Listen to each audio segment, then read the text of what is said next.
famous Coconut Grove in Hollywood, it's the Science Fiction Film Awards with your hosts, Karen Black and William Shatner. And starring in alphabetical order, Buzz Aldrin, Richard Benjamin, Ray Bradbury, Charles Pete Conrad, Buster Crabbe, The Dancing Machine, Melinda Dillon, Waylon Flowers and Madam, Stan Freberg, Mark Hamill, Charlton Heston, Wolfman Jack, Quincy Jones, Piper Laurie, Christopher Lee, Michael McGivney, Paul Apprentice, Ralph the Robot, Bernie Taupin, and Lord Darth Vader. The Science Fiction Film Awards are brought to you by Rose Milk Moisturizing Face Cream and New Moisturizing Face Lotion. You can really feel and see the difference. And now, ladies and gentlemen, your hosts for the Science Fiction Film Awards, Karen Black and William Shatner.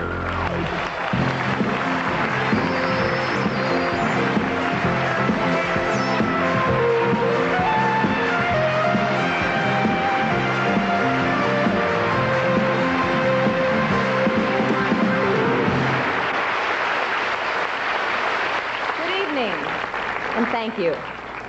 Hello, William. Call me Bill, Karen. Hello, Bill. Call me dear.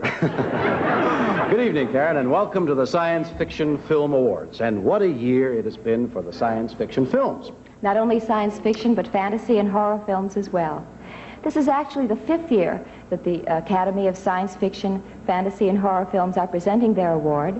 But it's the first year we've all been able to see and enjoy them. And before we go any further, I think we should define the categories. All right? Science fiction deals with scientific advancement, beneficial and dangerous, what might be. Fantasy deals with the light and whimsical, fairies, gnomes, elves, and sometimes even God, played by George Burns.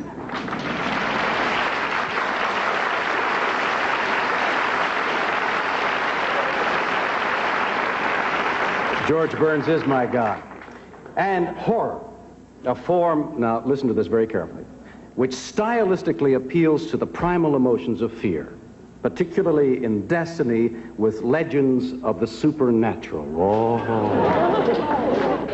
In the history of the Academy Awards, never has an Oscar for Best Picture been given for a science fiction, fantasy, or horror film. Isn't that horrible? That's fantastic. Well, let's get on with it, shall we? Right. Okay. Since this is the first televised ceremony of the Science Fiction Film Awards, it's only fair that here, to explain the balloting procedures, is the founder and president of the Academy of Science Fiction, Fantasy, and Horror Films, Dr. Donald Reed.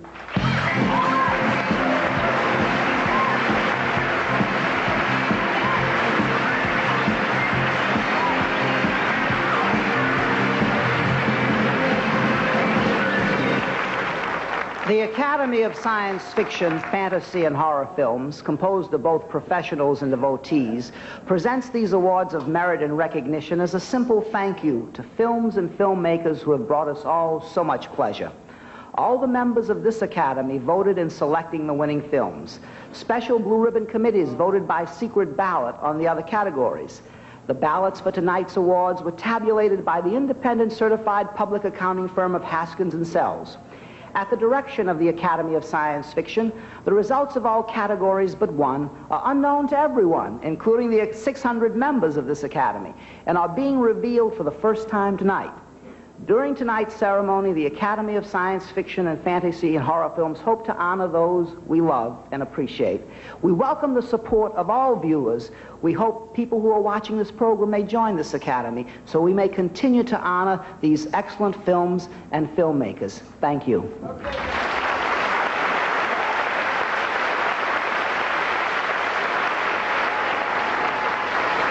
And now, to present the award for special effects, a handsome young actor who conquered the corridors of the Death Star and made R2-D2 a household name. Please welcome Luke Skywalker of Star Wars, Mark Hamill.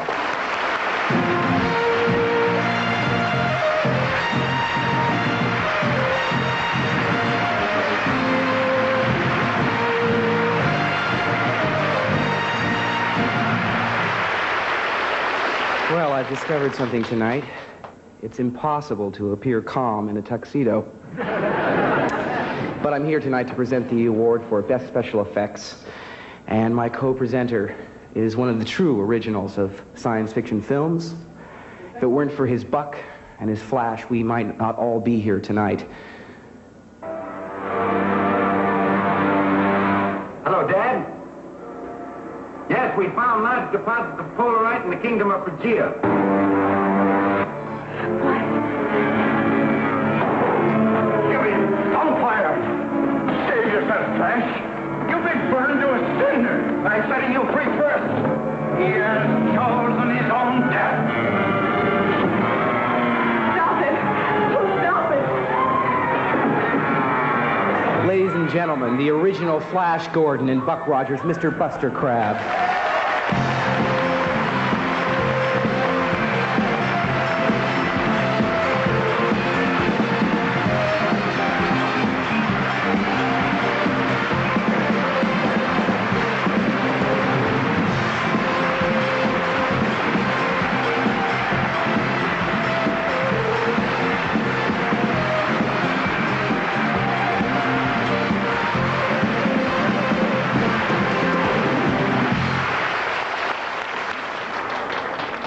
Thank you very, very much from the bottom of my heart. God bless you all.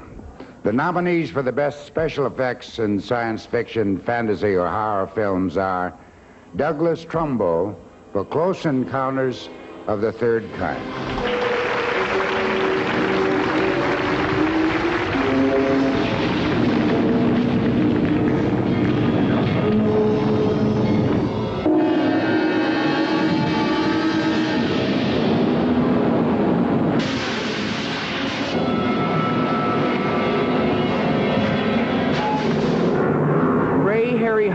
For Sinbad in The Eye of the Tiger.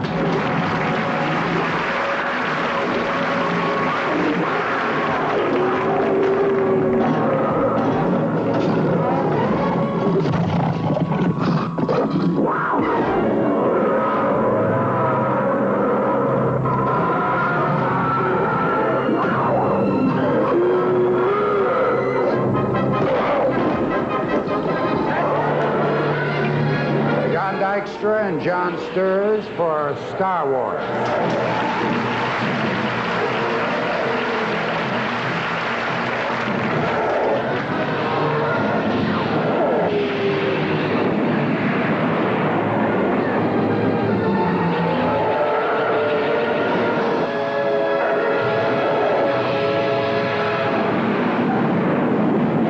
And Albert J. Whitlock, Chuck Gaffner, and Vanderveer photo effects for Exorcist II, The Heretic.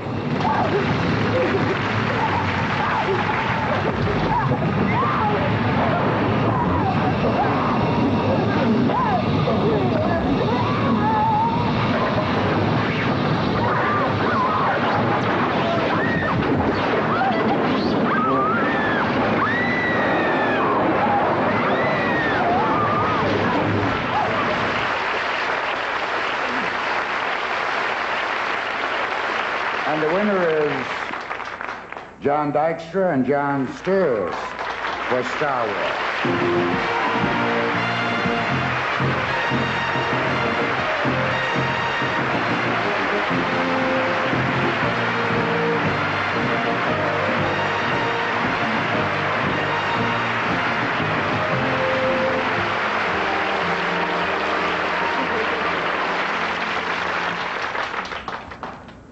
Oh, good luck. You know, you fellas were out in space a long time. Yes, we were. Never found Ming's castle. A lot of people said we were spaced out most of the time. What about the wild men? They'll be in the That's a sequel. tough one. They all had gnat lines. Thank you very much. I'd like to thank the members of the Science Fiction and Horror Film Academy for this award, and I'd like to thank you all on behalf of John Steers, who is obviously in England this evening. And thank you to all the people who worked on the film, and Mr. Lucas and Mr. Kurtz. Thank you.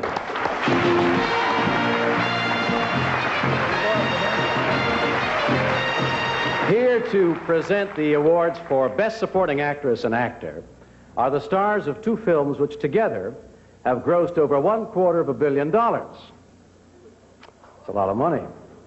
From Close Encounters of the Third Kind, Melinda Dillon, and from Star Wars, the evil Lord Darth Vader.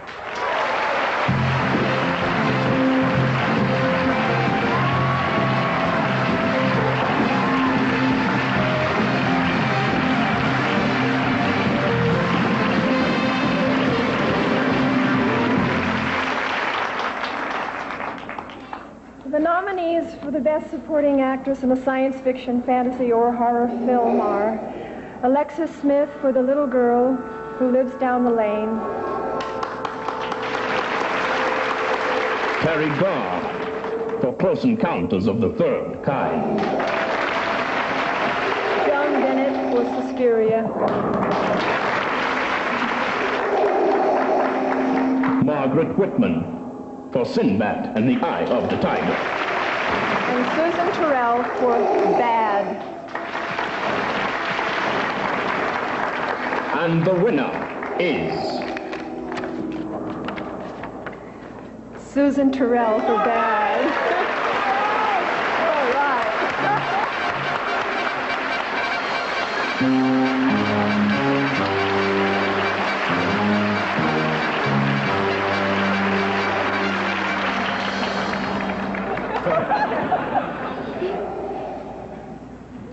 This is real swell. I never knew being so bad could feel so good. This is my first award for anything ever.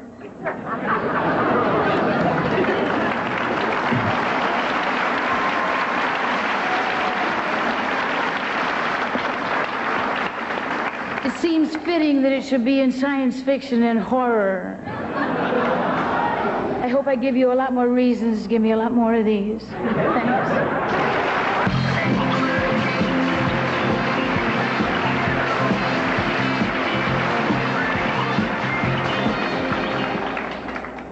I never imagined that I could have a close encounter with you, Lord Vader.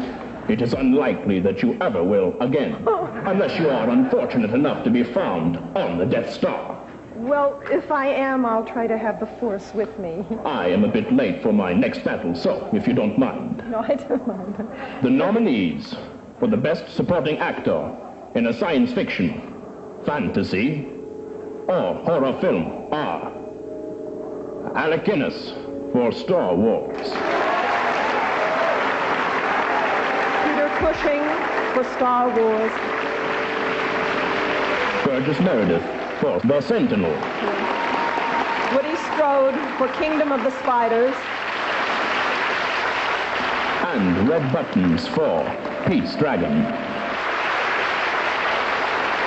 and the winner is Alec Guinness for Star Wars. Accepting for Alec Guinness is Mark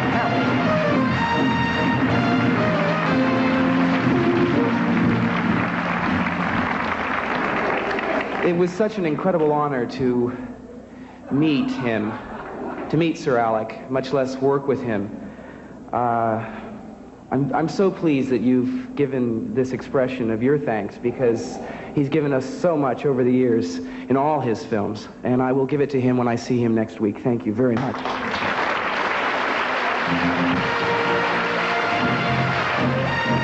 Coming up next, Piper Laurie, Christopher Lee, Stan Freeberg, and other galactic surprises.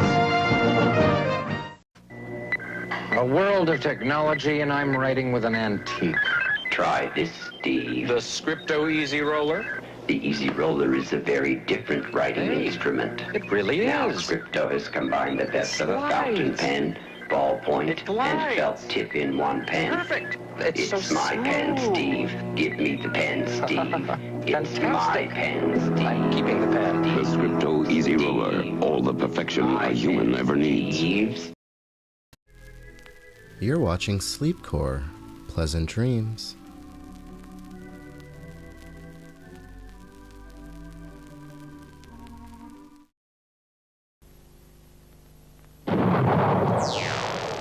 The amazing new lolly from Lion's Made, Space 1999, icy lime flavor outside, oozy red center. Space 1999 with free picture cards from Lions Made.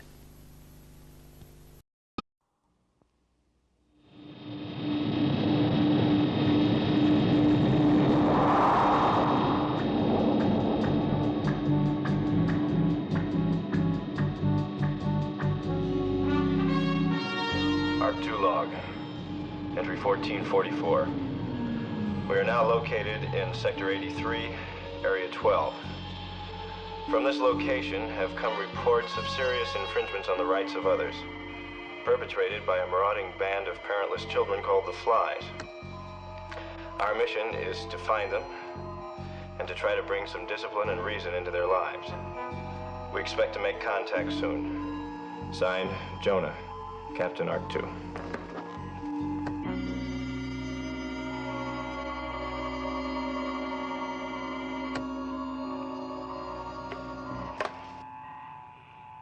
Take back. Bad move. How about this one? Better. Checkmate. You think you didn't know how to play this game.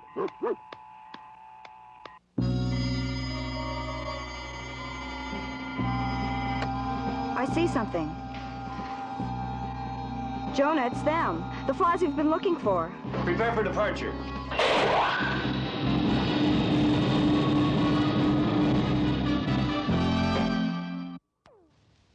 For millions of years, Earth was fertile and rich. Then pollution and waste began to take their toll.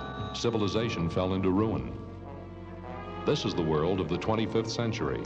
Only a handful of scientists remain, men who have vowed to rebuild what has been destroyed. This is their achievement. Arc 2, a mobile storehouse of scientific knowledge, manned by a highly trained crew of young people. Their mission, to bring the hope of a new future to mankind. Arc 2 log, entry number 1. I, Jonah, Ruth, Samuel, and Adam are fully aware of the dangers we face as we venture into unknown, maybe even hostile areas. But we're determined to bring the promise of a new civilization to our people and our planet.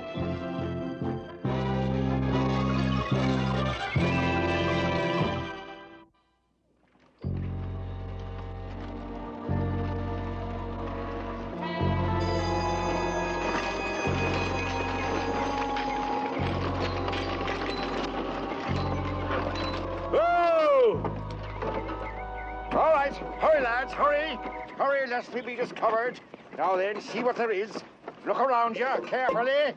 All right. Now then, let's have a look. Dump it all in the cart. Into the cart, good. Good, we can use that. Dump it into the cart. In the cart. Good, good. We can use this, good. Oh, good, good. We can use that in the cart. Everybody in the cart. You there, Tick. Stop dulling. We haven't got all day. Oh! Oh! To the wagon! Run for your lives! Hurry! Hurry, everybody in the wagon! Tick, up you go! Hurry! Up you go! Up you go! Now then, all right. I'm hurrying. Giddy up!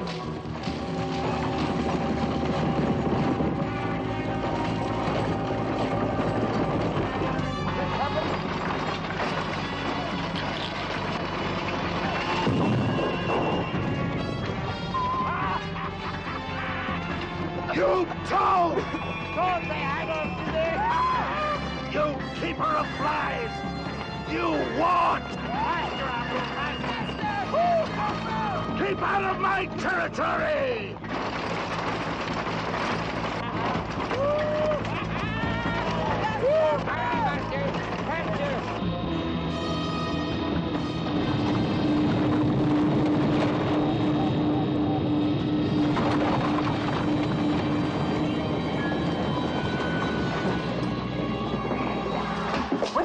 We almost ran into those kids we were looking for. Everybody okay? Yeah, only I think my tailbone is where my jawbone's supposed to be. Let's go take a look outside. I thought I saw something fall off of the wagon those kids were in.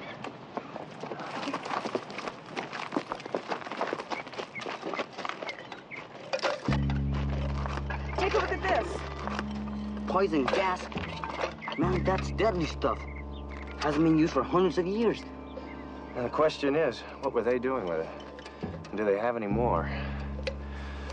I'd better find out. I'll get the jet jumper.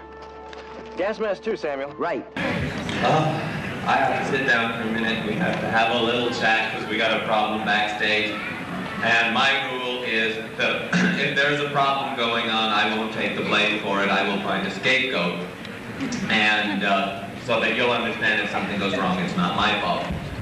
And anyway, it's a problem in timing. We're going to deliver everything we promised, but our big blue package is having trouble getting here.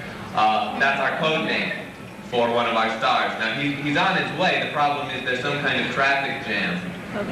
And he's in a cab. And now, I panicked when I heard that.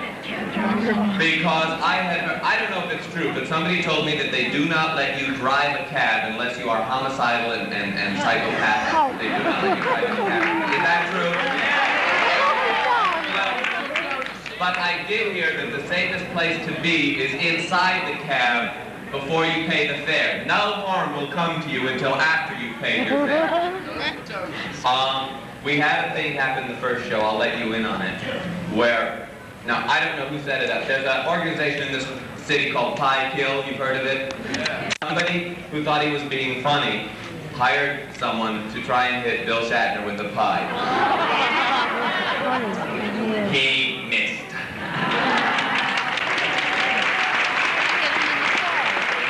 Even so, we had a very few nervous moments there trying to save his life, and a very few nervous moments after wondering if we should bother.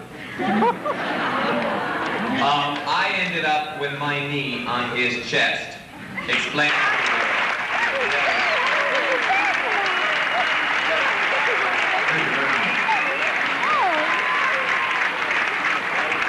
Thank you.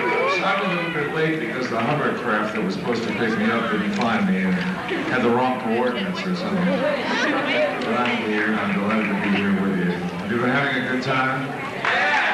Who have asked me from time to time about, constantly as a matter of fact, how I feel about Star Trek these days and Mr. Spock, and aren't you sick of hearing about it, and aren't you sick of it being connected with the character? And the answer is absolutely no. I'm delighted with the show and with the character. And if there's any further question in your mind, it is true I have written a recent book, published a recent book called I Am Not Spock. And some of you may have read it. For those of you who haven't, you have to read it to understand what the title is about.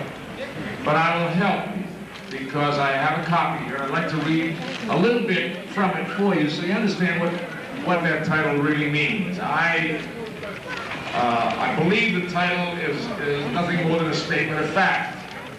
I am an actor, and I'm delighted to have been connected with this show and to be identified with this character. But I'd like to read this for you so that you understand exactly what I mean by that title, and maybe we can put aside once and for all the question of how I feel about Mr. Spock, okay? If you'll bear with me for just a couple minutes now. Hold it for just a couple minutes, will you, while I do this, okay? It's a little difficult. I am not Spock. Then why does my head turn in response to a stranger on the street who calls out that name? Why do I feel a twinge when somebody says, "What happened to your ears?" I am not Spock.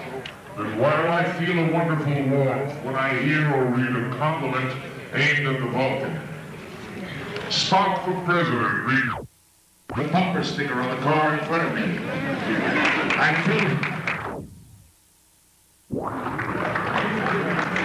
I'm filled with pride, and I smile.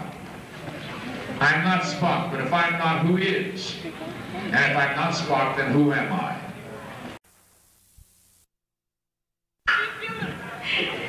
Dumb shit. Listen. I'll do anything for a laugh. Hi, folk. Lord, look at us. And they said Star Trek would never last. I can't tell. I can't see the flash. I'm going to say... I'm going to say thank you for proving to the powers that be, the networks and the studios and whoever else think that people don't know what they're talking about, that Nielsen ratings be damned, dictating the taste of mankind be damned, that if something valid and of value is presented to the public, they don't have to be talked down to.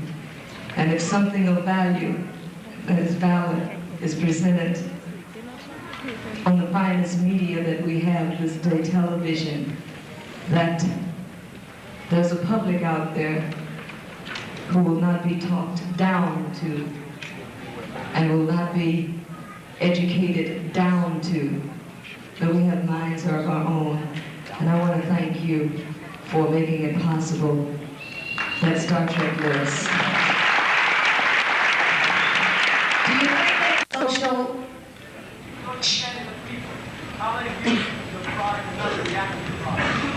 to start how they view Star Trek? Man, if you can't see what is happening here that never has happened before, this is the social change of the whole generation, of the whole century. This is the most important thing, and I mean this so sincerely. A television series in our time and age has the most profound effect and the most positive effect on mankind of the whole century, at a time when everybody was afraid some nut was going to push the button and everything was going to go boom. When young people were saying, I'm not going to fit into your crazy world. You know, when Spock babies grew up and said, you taught me right from wrong. And Star Trek said, we made it. I'm not going to war.